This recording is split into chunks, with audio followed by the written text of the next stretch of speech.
Supreme court ने सोमवार को कांग्रेस सांसद इमरान प्रतापगढ़ी की ओर से दायर याचिका पर फैसले को सुरक्षित रख लिया है।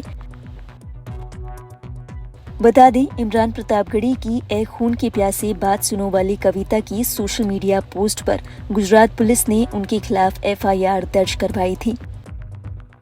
इस एफआईआर को रद्द करने के लिए इमरान प्रतापगढ़ी की ओर से सुप्रीम कोर्ट में याचिका दाखिल की गई थी।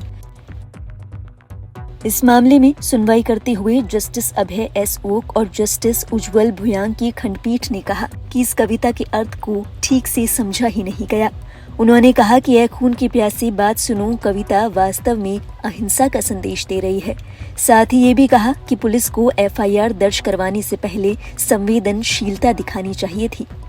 इस मामले में जस्टिस ओक ने कहा, ये कविता वास्तव में अहिंसा को बढ़ावा देती है। इसका धर्म से कोई लेना देना नहीं, इसका किसी भी राष्ट्र विरोधी गतिविधि से कोई लेना देना नहीं। पुलिस ने संवेदनशीलता की कमी दिखाई है। इस पर गुजरात राज्य की ओर से पेश सॉलिसिटर जनरल तुषार मेहता ने कहा कि लोगों ने कविता का अर्थ अलग तरह से समझा होगा। इस पर जस्टिस ओक ने जवाब दिया, यही समस्या है।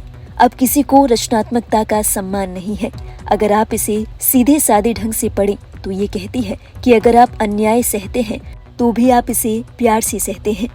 जस्टिस ओक ने बताया कि कविता का शाब्दिक अर्थ ये है कि जो खून के प्यासे हैं वे हमारी बात सुने। अगर न्याय की लड़ाई में अन्याय मिले तो भी हम उस अन्याय का जवाब प्यार से देंगे। इस पर सॉलिसिटर जनरल मेहता ने कहा कि हल्के फुल्के अंदाज में मेरी आपत्ति इसका श्रेय फैज को देने पर है। उन्होंने कहा कि एक सड़क छाप कविता है।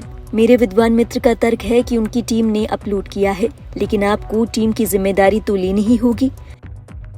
इस पर इमरान प्रतापगढ़ी की ओर से वरिष्ठ वकील कपिल सिब्बल ने कहा कि देखिए हाईकोर्ट के जज क्या कहते हैं, आपको इस पर कुछ अवश्य कहना चाहिए।